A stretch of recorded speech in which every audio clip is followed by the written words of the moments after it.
Hi guys, it's Malky Pirwal here from Savoys Properties. We're a South East England property development firm. We've been in the business for the past 23 years. We've amassed a portfolio of nearly 700 tenants.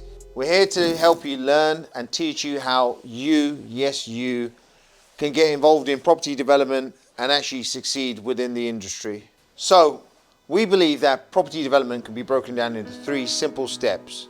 Firstly, how to find and identify deals. 2, how do you actually finance those deals? And 3, how do you refinance or exit those deals? Now, when trying to find deals, we use a few portals: Rightmove, Zoopla, Estate Gazette, and there are a few others that are specialist sites. However, the goal is actually quite simple. We want to find something where we can identify, where we can add value, add space, typically under permitted development or prior approval. The reason we look at those is it actually cuts a lot of the red tape with full planning permission. Now let me explain. With full planning permission, you don't actually have control because the council doesn't actually have to approve it within a set period of time. The reason we like permitted development, that basically just means under these rules you can actually start work. You just have to notify building control what you're actually doing. Prior approval is actually a rule where it's permitted development, but you need to inform the council. So that typically be a prior approval application where the council has 56 days to either deem it passed or not. If they don't approve it within 56 days, it's actually deemed approved, and you can then instruct building control and start work. Now, most of our deals actually come from these platforms. We have occasionally agents phoning up and saying we've got some deals for you. Very rarely we go direct to vendor, and I'll explain why. The reason we don't go direct to vendor, the vendor actually has a higher expectation of what their house is worth compared to what the market value is. We actually like the property to be on the market. That actually shows the vendor there isn't that much demand for their property, and we can actually then negotiate a lower price. And we've done this back to back over 23 years within the industry with massive amounts of success. What we actually look for a deal and where, now this actually depends on what your budget is and what your time constraints are. So when myself and Sanjay actually started investing in property, we're based on the outskirts of London and we were both working full time, so therefore time wasn't readily available to us, so we had to basically look at stuff we could do on weekends and evenings. Therefore we stuck to a strategy where we were in the southeast of England, typically 45-minute radius from where we actually live, so we can actually get there and back and wouldn't impact our lives too much. If you don't have the capital but you have the time, then the north is a great place to look. The yields are great. You may not have massive amounts of capital appreciation, but you get a massive return on investment on the money that you've actually got employed within the property. So what do we do once we actually found that deal on that portal, direct to vendor or through an agent? Well, the first thing we actually do is pick the phone up to our broker, explain the deal to them, then email over the particulars and let them get to work. Your broker is one of the most essential parts of your power team. You need a great broker on site that has access to the whole market. Now, we've actually had that over the past 2 decades and they still play a massive part for us. They find out the right development loan or bridging loan or refurbishment loan for us. And they'll also, at that point, identify how we'll be able to exit that short-term finance. So if you don't have a broker, ask around for recommendations. In our case, we use CPC Finance. Give Carl Griggs a shout. So this actually leads us nicely on to our second point, how to finance your deals. Now, typically, bridging lenders will lend you somewhere between 70% and in some places up to 85% of the purchase price. You need to take into account there may be some deductions for arrangement fees, and you'll have to pay obviously your legal and any other survey fees that are associated. Now, there's a couple of types of bridging loans or short-term finance as they're known. Some actually provide just a straight bridge, but then you have to understand how you're going to refurbish that property. There are a few specialist lenders out there that will lend you 100% of the refurbishment. This is typically done where you spend a minimum of sort of 30K worth of works. They will typically send an asset manager around to confirm you've done 30K's worth of works, and then they'll pay that, and it's always paid in arrears.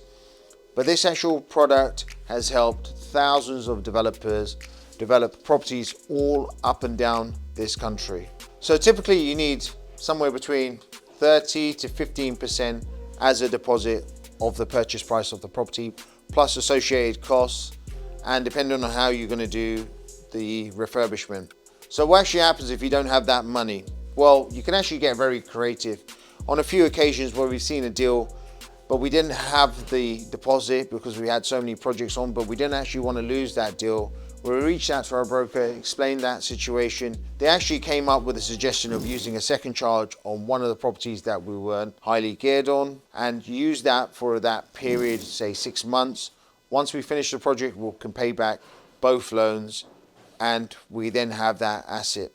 However, if you don't have that additional property to draw down on, this is where you can actually use social media or your own network and try to raise investor finance. Now, I actually think there's nothing wrong with raising investor finance. You just actually need to know that how you're going to be able to pay them back. One of the hardest things is actually not raising investor finance, it's actually working out how you're going to be able to pay them back. I've met investor developers that have raised capital but been unable to pay people back. Ensure that you have a clear exit strategy. One thing that we found that investors, developers fell short on during the current climate was their only exit strategy was selling. Now, what happens when you're in a downturn and no one wants to buy these new build flats? Well, effectively you're stuck with it. With new build properties, there's obviously a new build premium for when the property is brand new. However, when you come to refinance it onto a buy-to-let product, what lenders typically do is they take off that new build premium, which could range anywhere between 25 to 35%. Then you have to leave 25% within the deal. So effectively, you could only be getting maybe around that 50% loan to value. And that can have a massive implication on paying back your development, bridging finance, or investors. So to close off point 2, we're not FCA regulated and we're not finance experts. We recommend that you actually reach out to your broker. If you don't have one, I'll recommend you one. We've been working with CPC Finance and Carl Griggs, one of the directors there, for 13 years. They've been a great source of knowledge and actually helped us excel. So reach out to those guys if you need any advice. So that actually leads us nicely on to point number 3, how to manage and how to exit your deal. Typically, if you're buying a property and you've done it the right way, you'd have to inform the lender that you're going to be ripping it apart and then re-putting it back together. So you'd have to use some type of short-term bridging, development, or refurbishment product. Now, the big point to understand here is if you're taking one of these loans, you need to be adding serious value. How do you add that value? So this would have been about either changing the use. So in a lot of the cases, we change it from C3 to C4, which is basically residential to HMOs, or we're actually changing commercial to residential. By changing commercial to residential, you could be doubling, tripling, quadrupling the value of that property. And that will actually help very well when it comes to exiting. Now, over the years, we've actually heard a lot of horror stories and actually put us off for using bridging short-term loans. However, bridging loans is effectively like using a credit card. If you use a credit card, know that you've got 56 days interest-free credit. And if I pay this back, I'm not actually paying a percentage or a penny of interest. It's actually a very useful tool. The same applies to bridging loans. So if you understand bridging loan is at a higher rate, but if I can actually turn this project around within a shorter period of time, the actual interest that I'm paying on it isn't for the course of a year. It could only be for 3, 4, 5, 6 months. This is why we typically do a project that actually only lasts 6 months. This keeps our finance bridging costs low, but ensures that we can actually churn these properties out. So before you actually even jump into a bridging loan, understand what a bridging loan is, understand the various lenders out there. There's probably never been so much short-term bridging finance out there as there is today.